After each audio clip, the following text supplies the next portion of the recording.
Make sure this is working.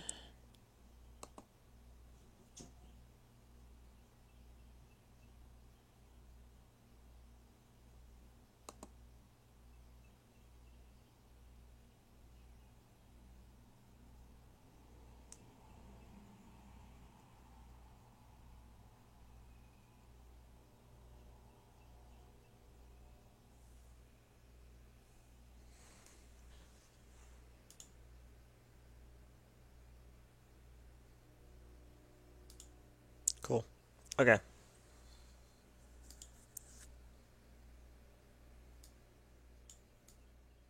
Mic is still really loud. Alright. Apparently it's just my shitty laptop that's making the quality drop. Alright, copy that. Jump on here.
Alright.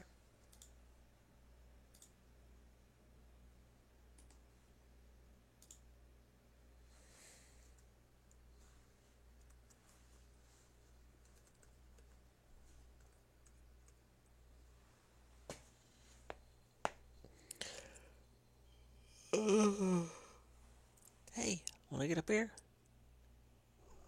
Yeah.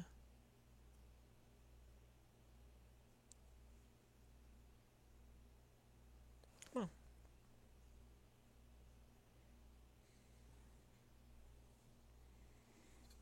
It's not even live anymore, is it? No, don't mess with that. Quit. Quit.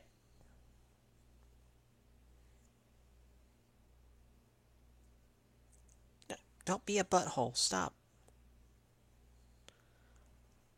Anyway.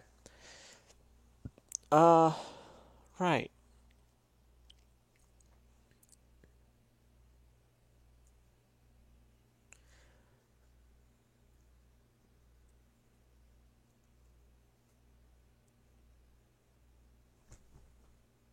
So actually starting properly on time today. Email that. I managed to get up like I needed to. I went to bed at an early 2 a.m. last night, so go me. Is that a message we actually have, or is that me? Yeah, okay. So, anyway, um, I'm just gonna jump right into it. I've got some announcements for the end, which you guys should all know if you've gotten my email that I sent out. I hope to heck you guys are checking your emails because that's the only way I can communicate with you right now. Besides through the videos, which if you're not checking your emails, you're probably not getting the videos. And in that case, like, I've lost those students entirely. Um, because, like, I've not gotten papers and tests from some students. Those of you, I mean, we've talked. I didn't get, or I thought I didn't have a couple of tests, and it was due to me not being able to access them the first time, and then I was like, oh, I'll get back to it, and then I wasn't able to later, and it got lost in the shuffle, and we got it fixed, and your new grade should be up there. Everything is good. For those of you that I wasn't able to access your stuff the first time. Um, so, anyway, all that's taken care of. We're going to jump into this. I'll talk about the next test and paper and final, all at the end. So, right. We talked about this last time. The rise of fascism within Europe after the Great War. This push for stability. This idea of the democratic liberalism wasn't enough to prevent the war or keep the the people felt stabilize things after the war. So some countries were toppled to get rid of the corruption, such as in Poland and Spain, while fascism was actually a legal overthrow of power. People voted them into power, and it was actually named after the fascists, which is the... What is my idiot cat doing? The symbol of authority and power in ancient Rome.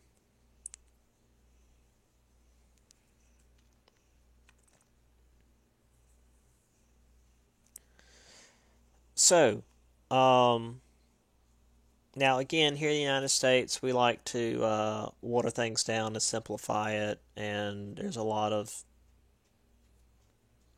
genuinely idiotic discourse that likes to equate communism and fascism, and that's incorrect. Now, that said, within Europe, the fascists did tend to push past democratic means once they were in power, and would often just, dismiss any sort of representative bodies to just get whatever they needed to get done. Meanwhile, the Third Communist International, or Comintern as it was called, was attempting to spread communism around the world, and communist and fascist nations were aggressively expansionist.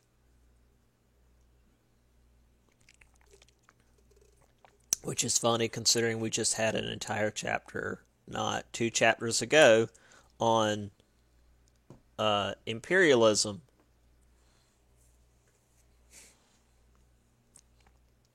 Now, I mentioned this before,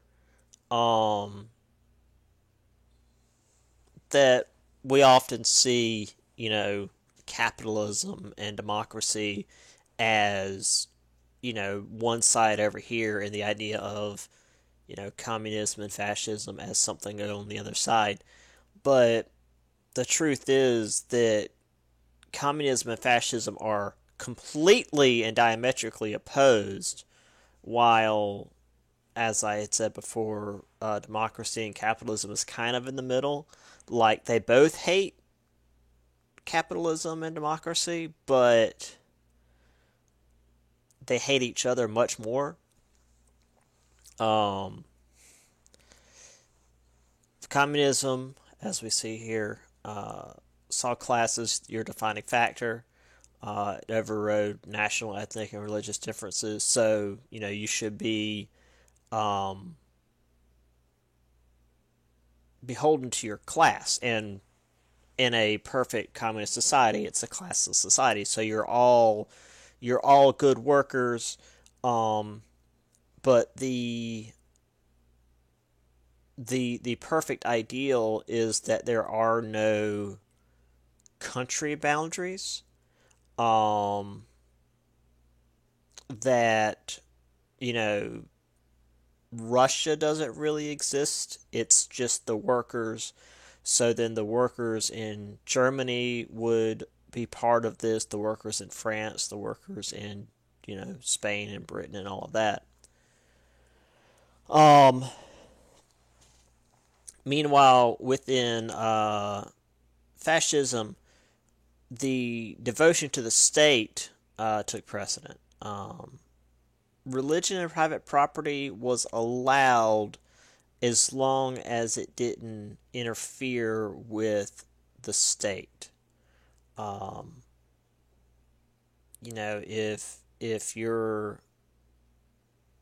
if your religion told you, oh well, I can't go fight these wars, you're gonna be in trouble. um, if your ownership of private property led you to oppose the state in some way, if they decided, hey, we need to build a railroad across this land that you own, we're going to take it from you, and you said no, well, you'd probably go away.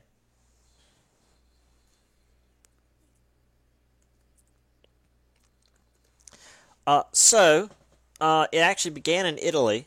Um, Now, again, even though Italy was technically part of the Triple Alliance, which is the one that was allied with Germany and Austria at the start, they switched sides halfway through and were part of the Entente by the end.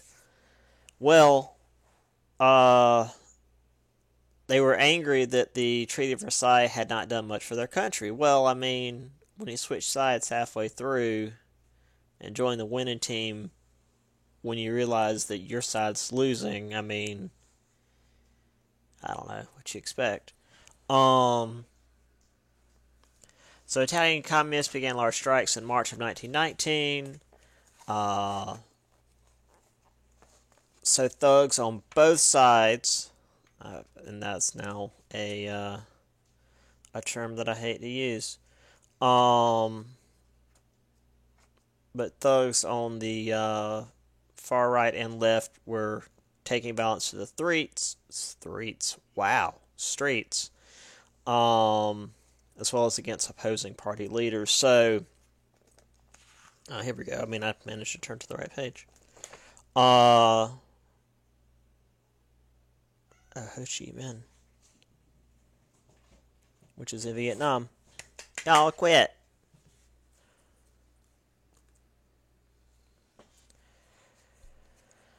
Now, Benito Mussolini was actually originally a socialist, but he was pragmatic. He took power in 1919, reorganized the Arditi, into the black shirts, and they were the shock troops for the fascists. He was charismatic, and by 22, marched on Rome, which caused the king to capitulate entirely and made Mussolini prime minister. So, didn't actually do any violence, just, marched on Rome and threatened the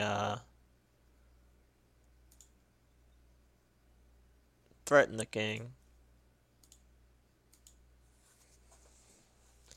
So he named himself the leader, Il Duce, I believe is the proper pronunciation. And in 1926,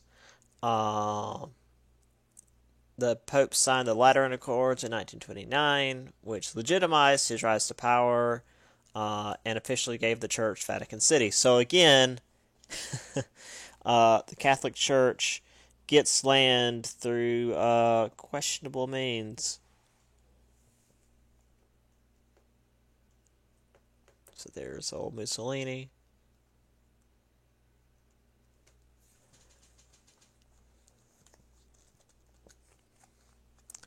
I mean, and it makes sense that fascism started in Italy due to it using, the old Roman terms.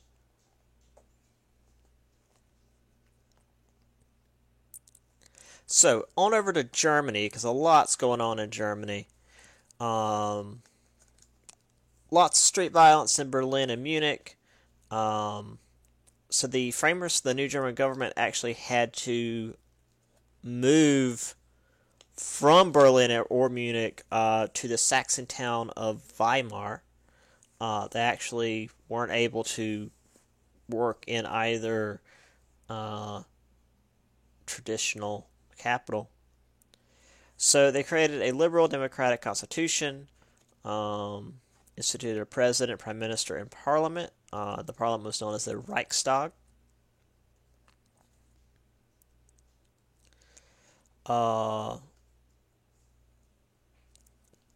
Now, this was, as I mentioned last time, there was a bit of an issue. Many nationalists saw the Weimar Republic as full of traitors. There was this stab in the back myth that Germany was not defeated on the battlefield of the Great War, but by greedy prospectors and Jews, of course, who signed a treaty for their own gain. Because, as we mentioned, the Kaiser and the generals never actually admitted defeat. It was the Chancellor, not a Chancellor, yeah, a political figure, not an actual like military figure, who signed the peace treaty.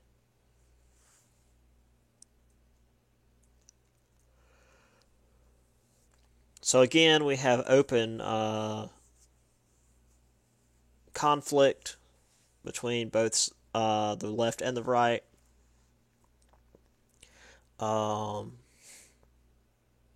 However, the socialists were largely outdone by the groups such as the Freikorps, who were typically ignored by the authorities because the authorities didn't want the communists there. So if you're going to be violent against communists, they'll just leave you alone.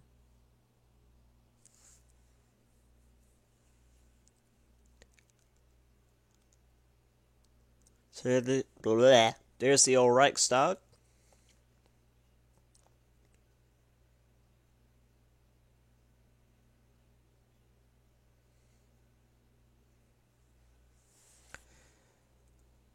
So the economy in Germany at this time was in extraordinarily bad shape.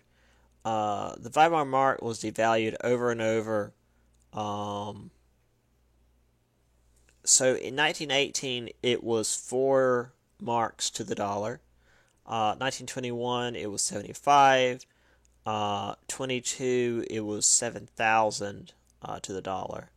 And at the same time, they were still having to pay reparations, which means that not only are they having to pay a massive amount of money to, France and England, but technically the amount of money they're having to pay back keeps increasing because the amount of money or the value of their money keeps decreasing. So they temporarily suspended the reparations, and the French occupied the Ruhr mining district in 23, which the German government told the miners to put down their tools and not produce for the French because, this was basically a military occupation, which caused quite a bit of tension. They've just gotten done with the war, and I don't feel like I need to go too much into why this was an issue.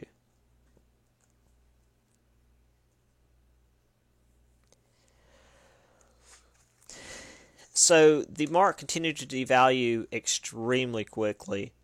160,000 to the dollar in July 1923, 1 million to the dollar by August. People people would buy food after being paid before the currency dropped again. By November, it was 1.3 trillion to the dollar. Um, People weren't really using the money anymore. They were just bartering for food and supplies because, you know, an apple's worth what an apple is worth. Uh, but if your money continues to be more and more worthless I mean, it looks like every month or so,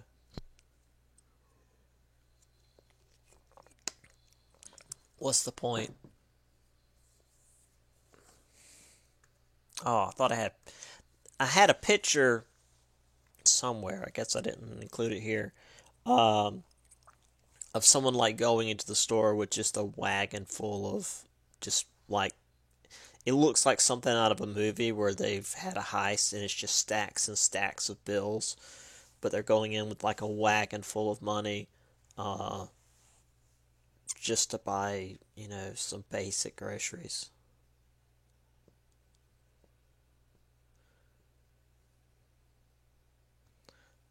But I mean, like when I was in uh when I was in Ireland for 4 months, the strength of the euro rose against the dollar, or rather, the dollar weakened against the euro, one or the other. Um,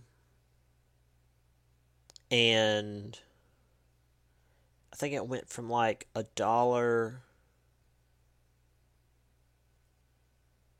How was it? It was like for every euro, it was like $1.30, and by the end, no, it was the other way. The euro was weakening. For every euro, it was $1.50, and by the end, it was like $1.30, and just that 20 cent, like you could feel it because I mean, it was every purchase. It was, you know, that extra 20 cent, and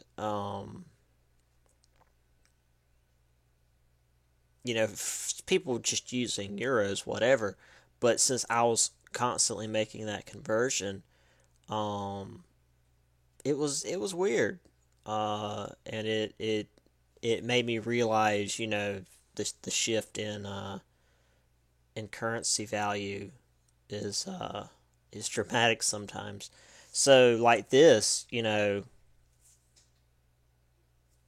what these people see basically is that their prices are just skyrocketing because their money is basically worthless. Now they're getting paid more, I guess. Um, but I mean, when it's like, oh, I made uh $3 million today. Well, that's nice, but it cost, a loaf of bread is $12 million. Well, sucks for me. Or marks, I suppose. Fine, sit in my lap. What do you want?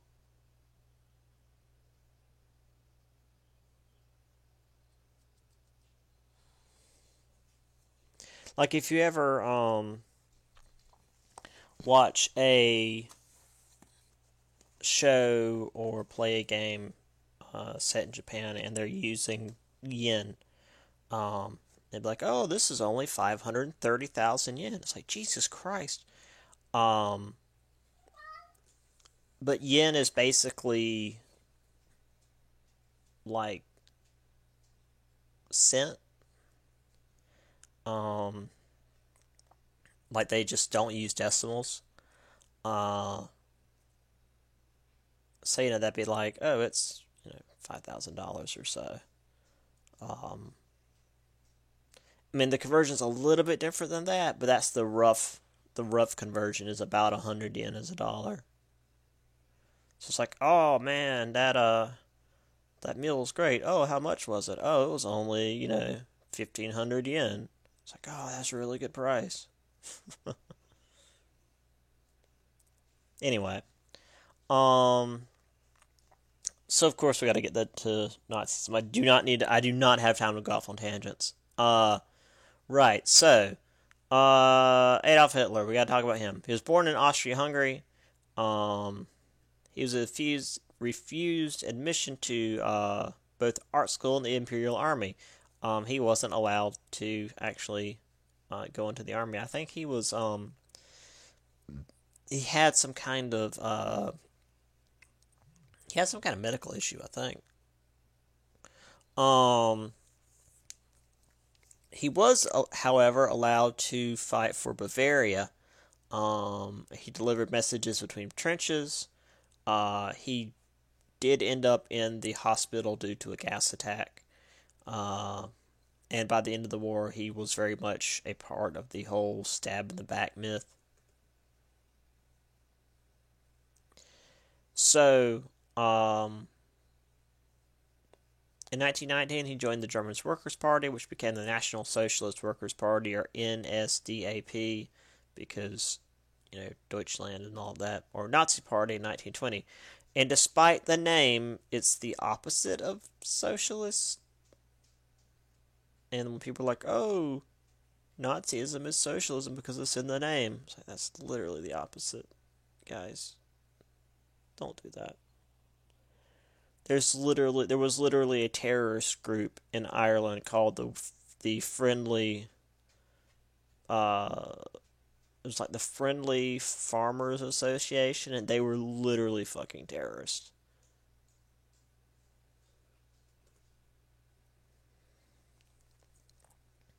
So they had their own version of the black shirts, the Stormtroopers, or SA. Appealed to former soldiers, so they were very happy to commit violent acts, get done what they needed to get done. It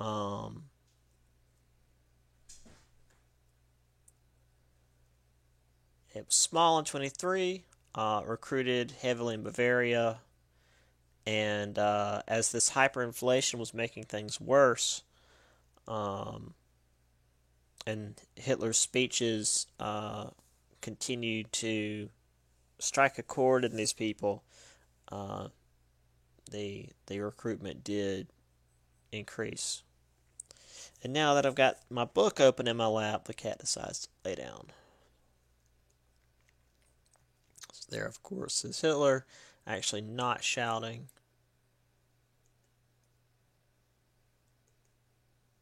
There we go.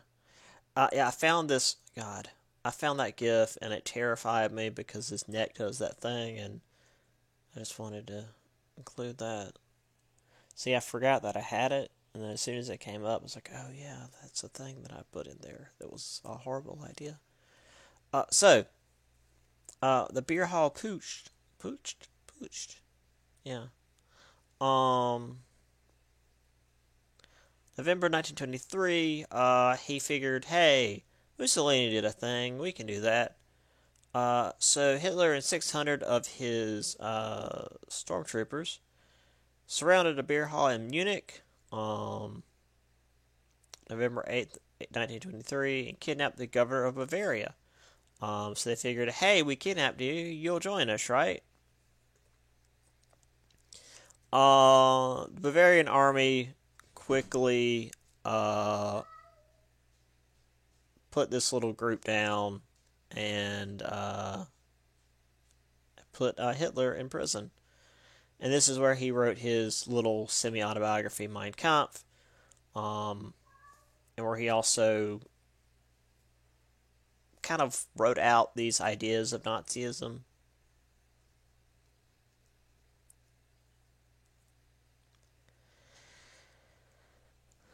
This was also the same time that the Weimar Republic was stabilizing, thanks to the Dawes Plan coming from America. The French left the Ruhr territory. The Germans were given loans to repay the French and British, and then the French and British could then use that to pay the Americans. The thing is, it's a really weird system because, like, the Americans are giving money to the Germans so that they could. I mean, I get it that the loans were supposed to help them rebuild their economies so that they could use that to repay the British and the French. But really, it ended up being that like they depended on that money to repay the British and the French, and the British and the French used that money in turn to repay the Americans. So it all just ended up being a cycle. So by the end, the Germans owe the Americans money as well. I don't know, it's weird. Anyway, there's some of the boys got them pith helmets. You watching my screen, kitty? Yeah, she likes when the stuff moves.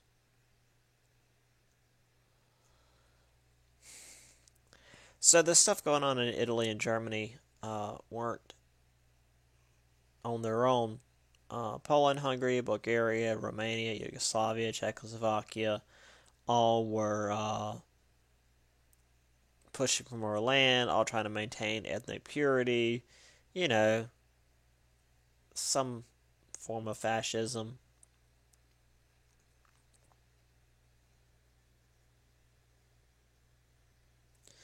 Uh, so lots of violence. So these groups, nationalistic groups without a nation, were all fighting against one another. Uh, Many groups were wandering into new countries without any kind of identification papers. Um, so the League of Nations created the Nansen Passport. So these people, nationalist people, could settle, um, but it still didn't ease tensions with the countries that were already really bad off, absorbing more people that, you know, were also really bad off. It's just, it was a bad time all around.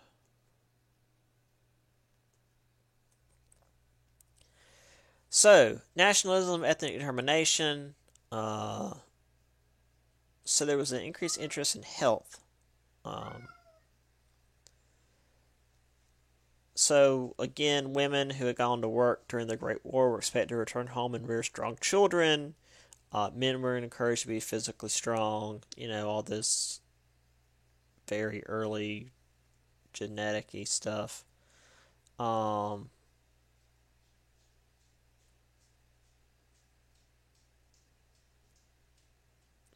so the ideal man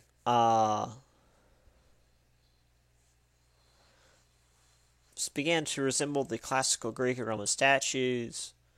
Um, so more so the working class. This idea of, you know, physical strength, um, rather than the politicians, usually short, rotund, plain looking, the people who actually had power.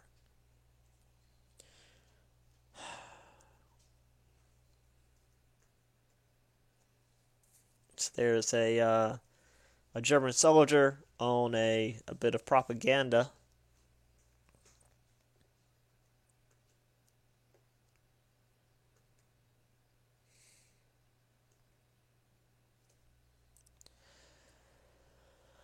So obviously, with all of this going on, all of this stress and change in the world, cat, don't bite, don't bite my cords. Um, Artists were pushing to create something new and unique, and so we had Picasso, as we saw before, as well as Kandinsky, um, who were doing new stuff before the war, continue to push the envelope.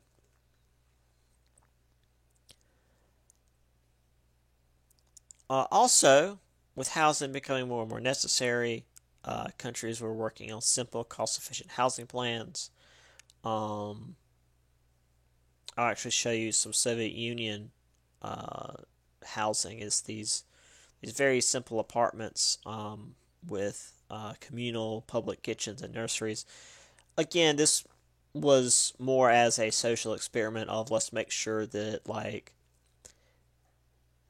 I mean, it's more like a dorm, I guess you'd say. It's where like everybody has their own room and living area, but the kitchen and place where you have the kids is communal. So the people all sort of need to form a they sort of have to form a community.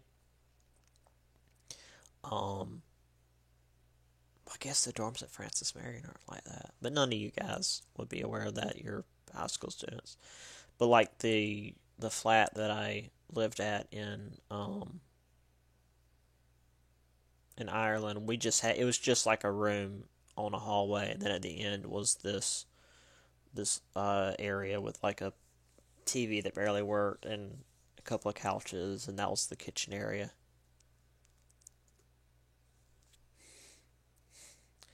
And then there was this like existentialism.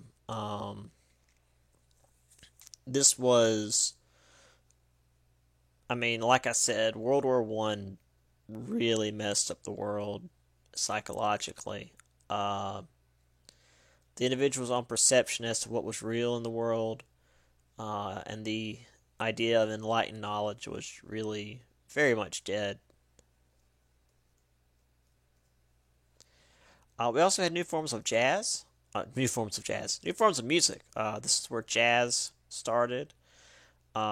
Entertainment, we had film and radio, um, and then reading magazines of comic books for the middle class. So this also changed society. Now we are getting to the 20s, so this idea of trying to forget all of this is also occurring. So there, I believe this is Kandinsky. I don't remember. I'm bad at remembering specific artists.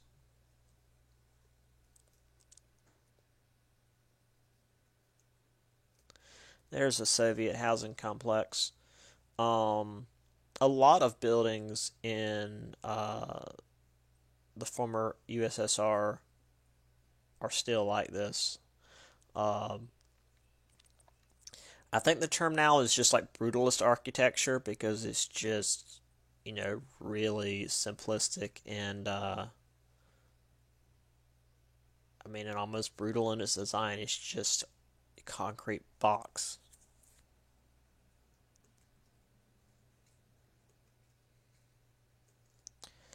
Well, everything went to hell. Worse. 1929. October 29th, 1929. U.S. stock market crashed. Um, which obviously stopped the influx of short-term loans into Europe, caused these countries to devalue their currencies, set up trade barriers to try and stabilize the economy, which made things worse because trade barriers don't help. Wages fell, unemployment rose, um, and obviously, if everything is going to crap in the economy, even if you manage to keep your job, you're going to save what money you have, which actually weaken the economy more. So it was finally the failure of the Kretenstadt, sure, which was Austria's largest bank in May of 1931, um, that actually set a wave of bank failures all across Europe into motion, um, that just destroyed German banks. And September 21st, Great Britain devalued the pound, which was a big deal, and set up tariffs, which finally killed free trade. And this was when the USSR was like, hey, that doesn't bother us. Don't worry about it.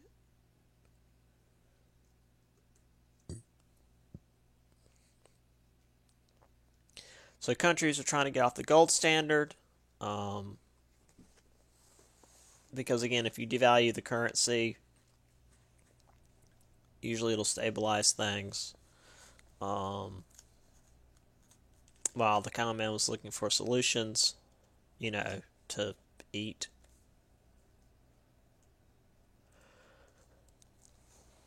So, while all of this was going on, Germans were looking for a way to fix things. Paul von Hindenburg was elected president in 1925 because, as we saw from World War I, he was a war hero. However, he wasn't exactly a politician.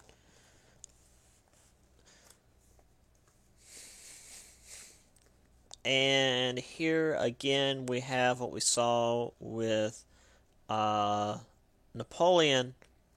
He was pushed to elect a chancellor to stem the tide, and he appointed, after multiple others failed to get anything done, Adolf Hitler.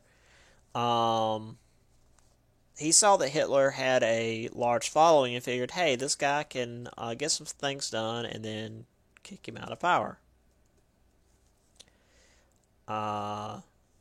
Hitler wasn't a noble or really an officer in the war. But as I said, he had a lot of little people behind him. A big portion of the German population liked him. There's Paul von Hindenburg with all his medals.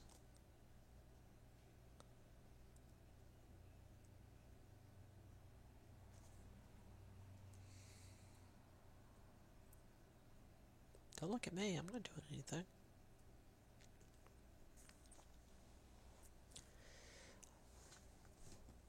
So, Hitler consolidated power. Hermann Göring served as the Prussian Minister of the Interior, rounding up enemies of the party. Heinrich Himmler expanded the SS, or Schlussstoffe? Stoffen? Yeah, whatever. The security for the Nazis. March of 1933, they got Hjalmar Stott. He was the economist that was in charge of the Reichsbank. Joseph Goebbels, skilled orator who was in charge of the Minister for Public Enlightenment Propaganda. Yeah, Goebbels got a lot of stuff done.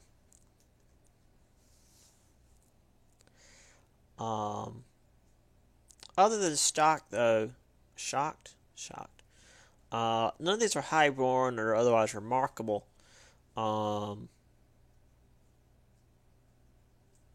And really, before the Great War, they probably wouldn't have gotten any kind of high position.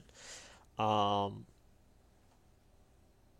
due to Hitler's ability to see potential in people, and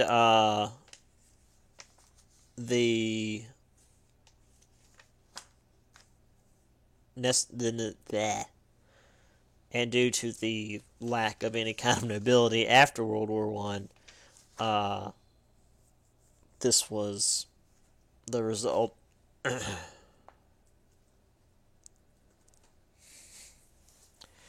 So, obviously, the SA started harassing Jews, trade union members, and communists to secure power. It was a Dutch communist attempting to set fire to the Reichstag that allowed Hitler to seize emergency power. He passed the Enabling Act that gave all power to the executive branch, which was him.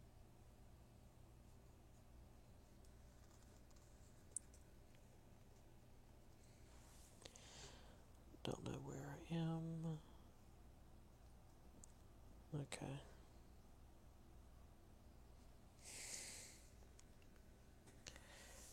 So enemies of the state were sent to detention. Try to use English today. Detention camps. Leftist books and other material were burned in bonfires. Burning books is always a good idea.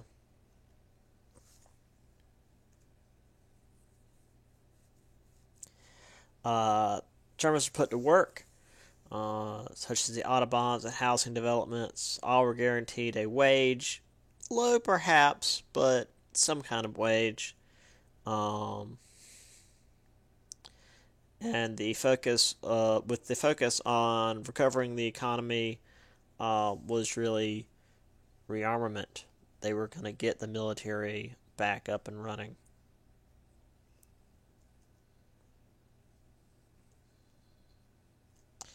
So there is a lovely propaganda piece of Hitler and all his murdery men out, and he's breaking ground for the Autobahn.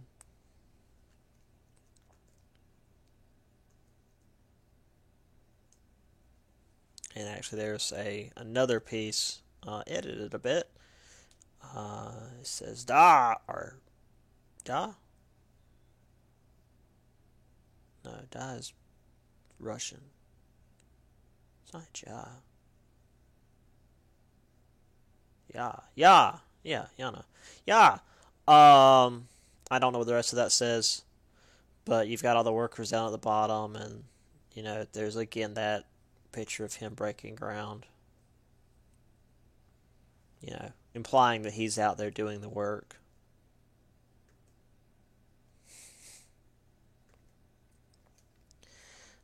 There's probably the opening of a stretch of the Autobahn with the Nazi motorcade going down both sides, looks like.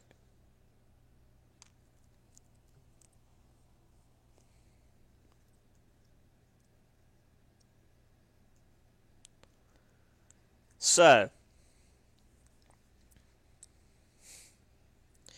the SA, though, was getting a little out of hand, um, even for Hitler, and the leader, Ernst Röhm, was wanting to merge the SA with the regular military, which would mean that he would be in charge of the military. So, the Gestapo and the SS were ordered to destroy the SA on June 30th. Over the course of 3 days, there were quite coordinated murders that had Röhm and 90 supporters quite dead.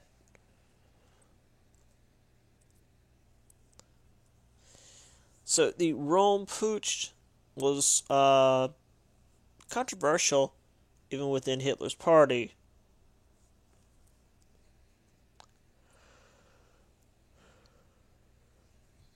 So Goebbels, of course, being Mr. Propaganda, was tasked with quieting things down. And the Nuremberg rally later that fall was filmed with a famous filmmaker, Leni Riefenstahl, to emphasize the unity of the Nazi Party.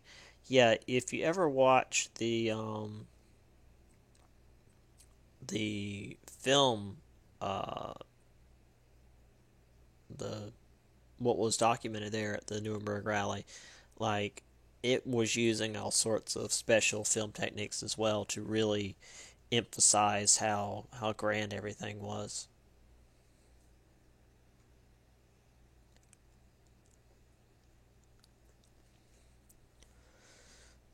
So the rally wasn't just let's all get together and make a bunch of noise. Um,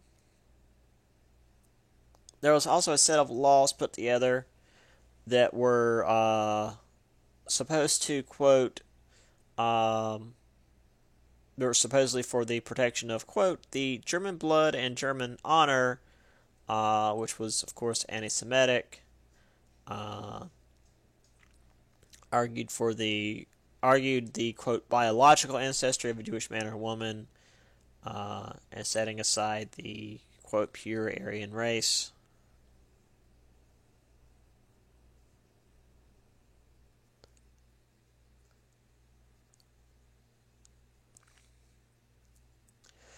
Jews were considered stateless in Nazi Germany, so basically any rights they had as citizens were gone. If a person had more than two Jewish Jewish grandparents and couldn't prove Aryan heritage, they were labeled a Jew, regardless of religion, because racism. Oops. Yeah. I mean,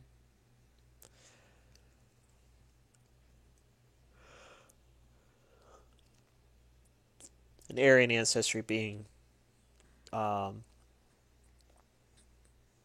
Germanic, Nordic, and I think Britannian also counts.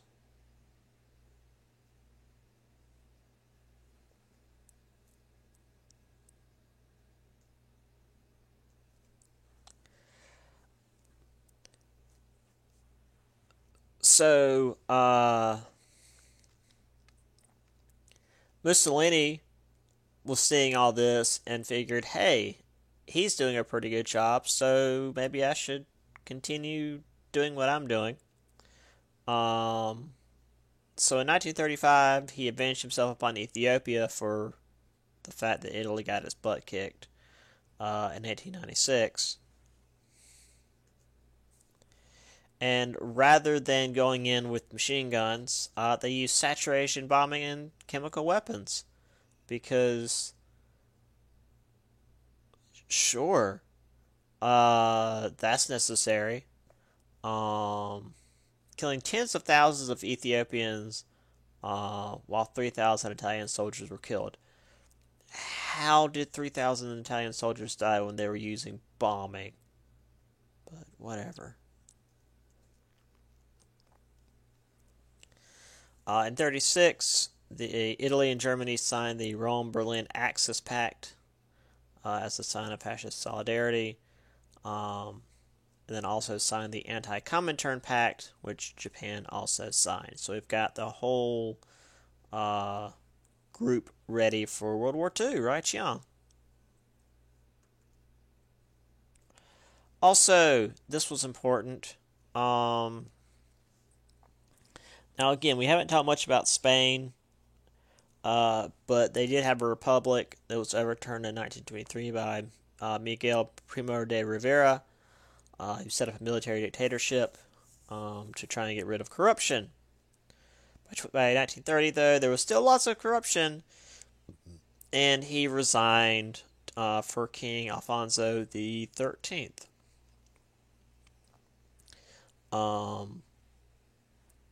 And then they had elections that reestablished a republic with a king, apparently.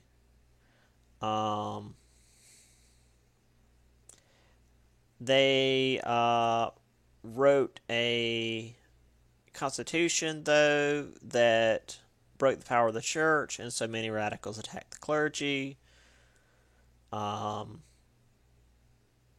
which provoked a radical right response.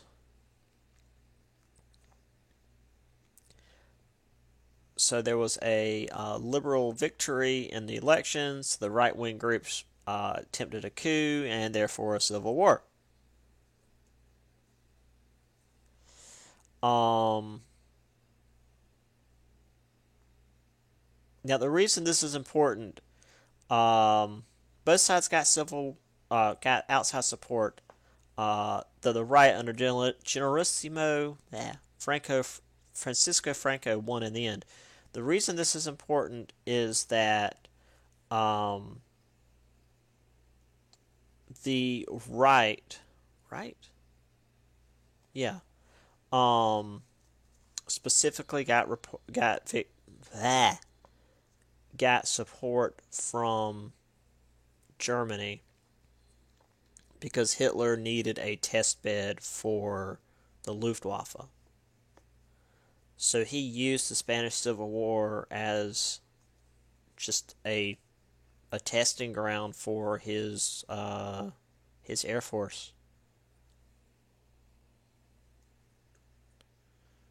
And bombed the crap out of a bunch of cities. And this is where we get a piece from Picasso that once it was explained to me, I'm like, okay, yeah, no, I get this. This is no stop. I don't remember the name of it. This is a piece that represents the bombing of one of the cities, and again, I don't remember the name, and I feel bad about that. It just like emphasizes the chaos and horror of you're asleep, you know, in your bed, and suddenly everything starts exploding. There's light and uh, deafening sounds, and the animals are running around not knowing what's going on, and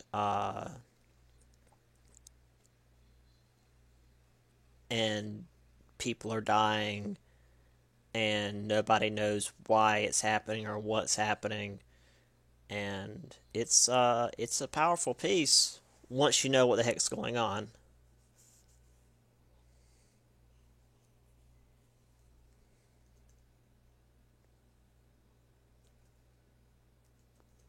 What? No.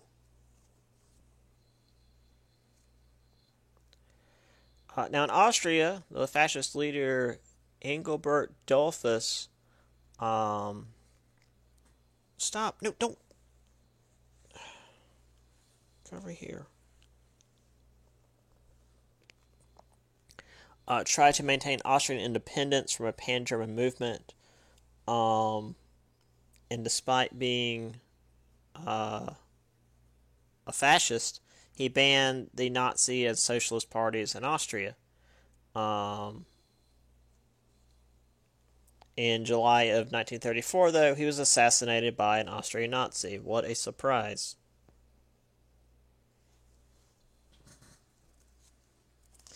Um,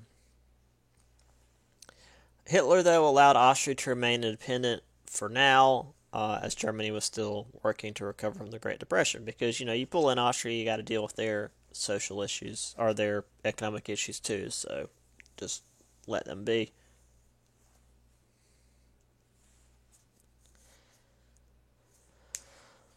So, Italy backed Kurt Schuschnigg as chancellor. Um, he was forced to call a vote on Austrian independence on March 13th, 1938.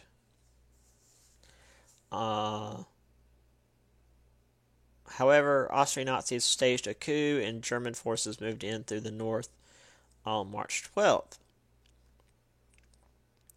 By the 14th, though, there was a 99% majority supporting the Anschluss. That sounds legit. So the Anschluss is simply the merging of Germany with Austria. Yeah. So you have Greater Germany there, Ostmark, which is Austria. Because as we saw, Austria was just this tiny little thing after World War One, since it was separated from Hungary. Excuse me, I lost all that land down there that was Yugoslavia and Czechoslovakia and just all of that land.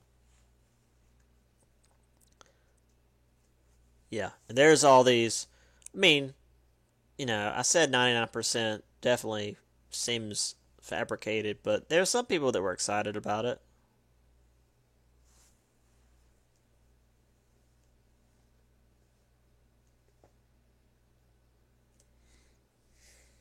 These soldiers having to hold people back.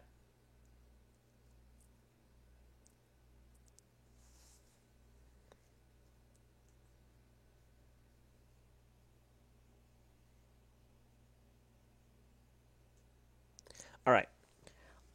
We still have about 15 minutes, so I'm going to jump onto the next one just so we can get that one started because, like I said, we don't have a ton of time left. This is unfortunately a long one.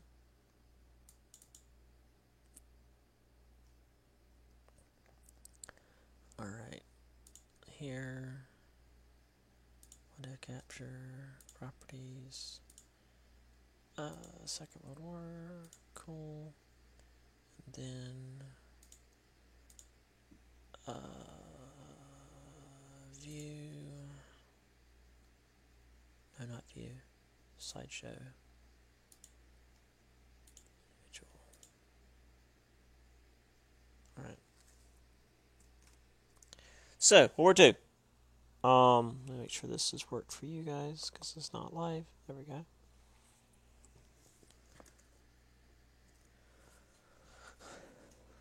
So, like, as soon as Hitler became chancellor, he knew that he needed to prepare for another war.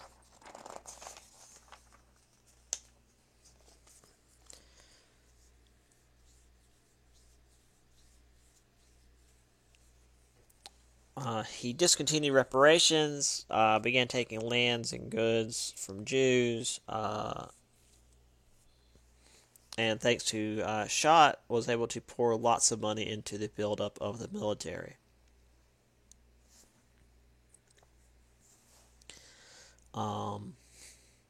He also knew that the homeland would need food, oil, rubber, and iron more than they had in Germany. So, in 1936, he began a plan to have Germany ready for war by 1940. By 1938, 80% of the Reich spending went into the military.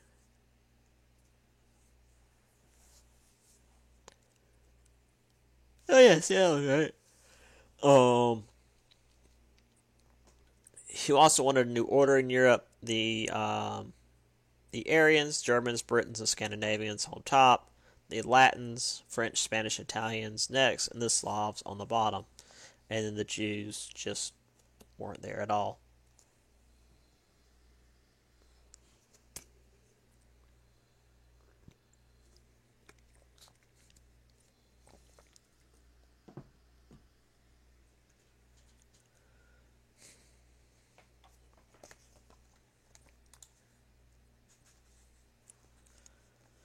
So, now I want to mention that a couple of things that were put into the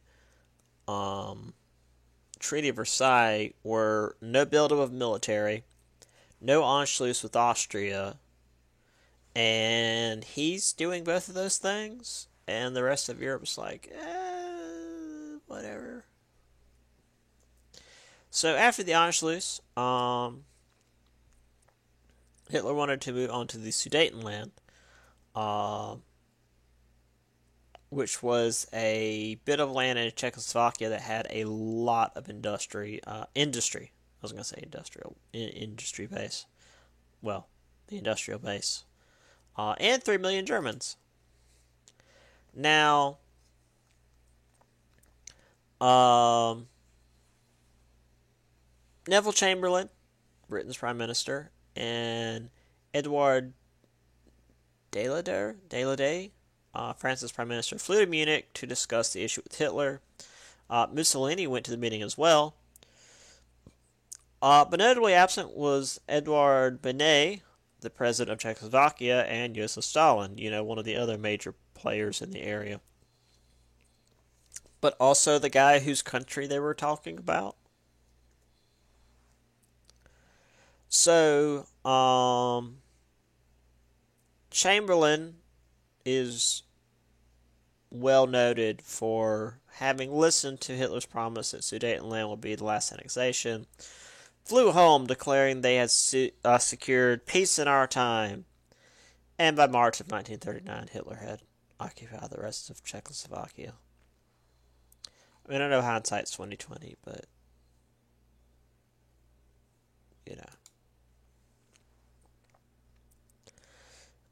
so this officially created the Axis powers, which was Germany, Japan, Italy, Hungary, Romania, and Bulgaria.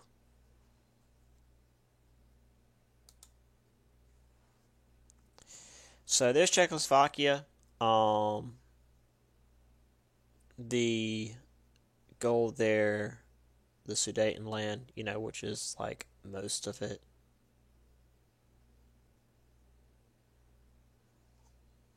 I mean, most of the important bits.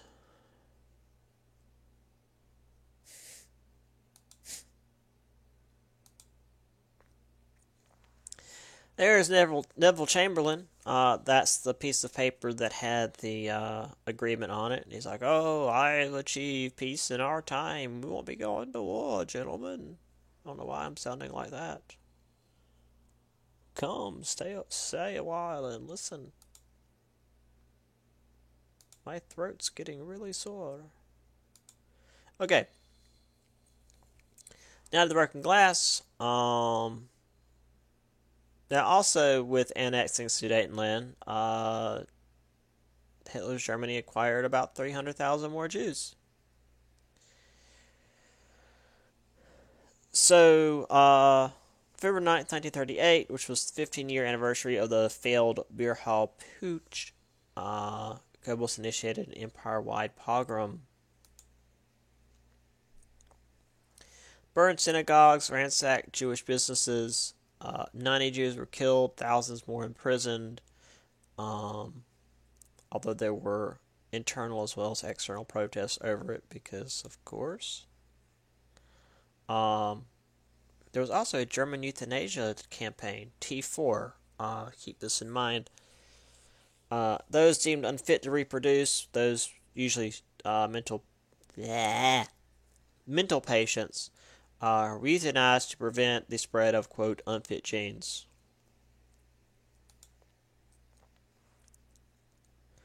More Germans were repatriated from outside countries, pushing into the lands that Germany was continuing to annex. This is typically why it was called the Night of the Broken Glass, because a lot of these Jewish businesses had these big glass-fronted stores, and they would bust those open, and there was lots of glass laying out in the street.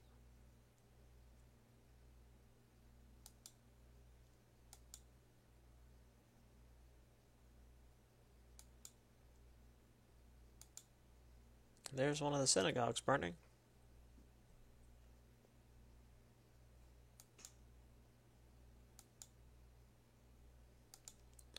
So, while all this was going on, Hitler was moving east gradually. He was aware that it was only a matter of time before he ran into the USSR.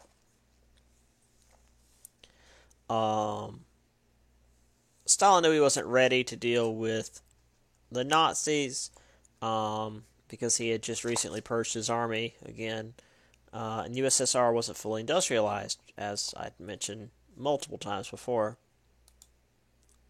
Oh. Come on.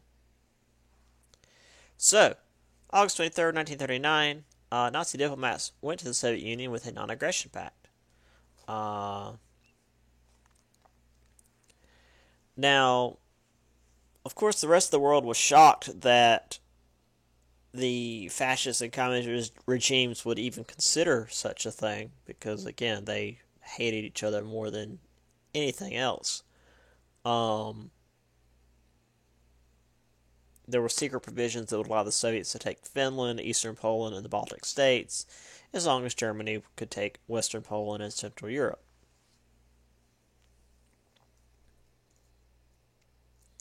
So there's Stalin and the Nazi diplomat.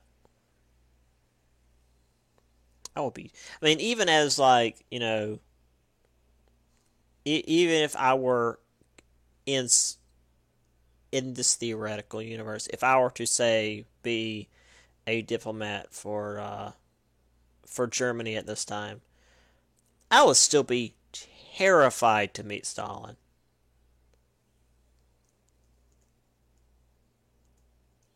This is a really good image here. Someone is taking someone for a walk, because they both knew at some point one was going to betray the other. There in the background are the oil fields outside Stalingrad. yeah, somebody was going to take somebody else for a walk, and it just ended up being Hitler first.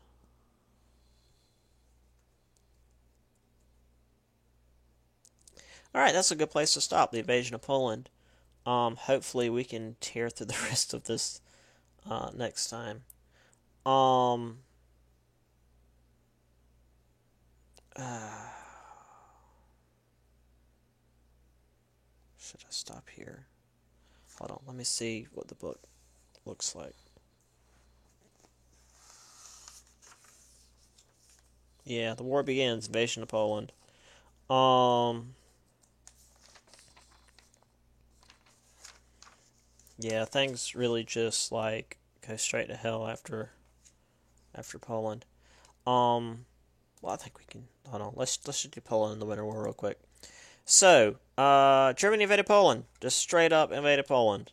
September 1st. There was a whole thing about like, oh, was it really an invasion? Um, Britain and France declared war, but it didn't really go straight in. The Polish fought against the German Blitzkrieg, um, but it took about a month for Poland to fall. The Soviets invaded from the east, taking about a third of Poland for themselves. So the Poland was split into three provinces: the east for the communists, the central as a slave colony, and the west was given to Germany for as Lebensraum, which simply means living space. So there's the Luftwaffe preparing for bombing. There's the bombing. Oh yes, there's the Germans marching in from the west, and the Soviets marching in from the east.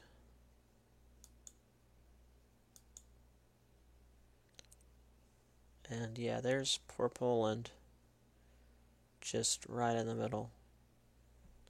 Like I said, I mean, that's why it's the terrible, depressing joke of, hey, Poland. It's like, haha, that's sad.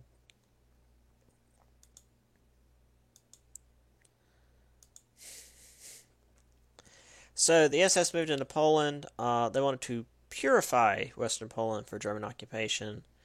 Um, executed the Polish and Polish Jewish leaders, any peasants who tried to fight back. Mental institutions were just wiped out. Those in the Soviet control were even worse. There was the Katyn Forest massacre.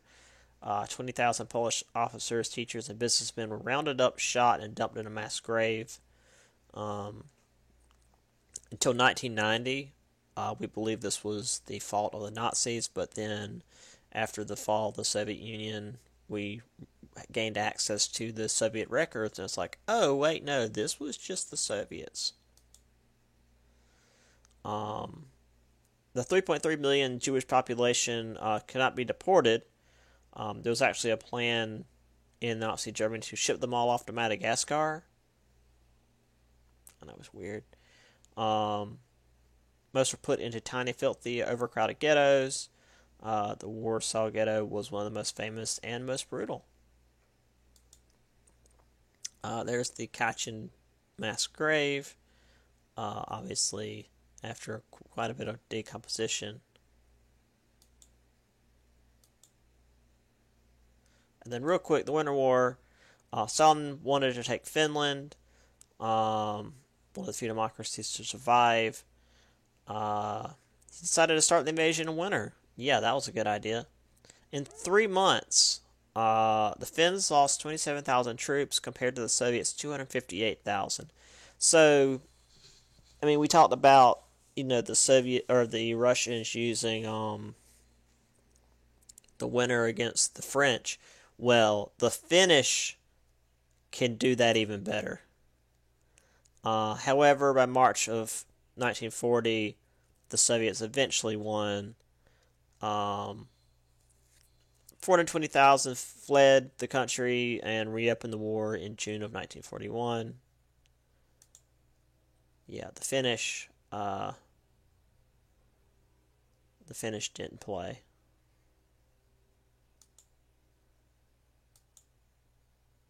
Okay, so we will get into that next time. What was I gonna say? Oh, so test 3 is on Blackboard. Please do that and get it back to me by next Monday. Just send it to me by email. I've got an updated syllabus on Blackboard. It's got the main topic for the second paper up as well. Please get that to me by next Monday. You're welcome to do a different topic if you want. A lot of you decided to do a lot of you did Industrial Revolution for your first paper, which is fine. What else? Oh, and for the final exam, that's gonna be next week, which I know I'm sorry. I'm gonna have to redo that one as well, and I'll get it to you guys like next Wednesday, I guess, and I'll give it, and you'll have until the following week to get it done, because that's our exam period. Normally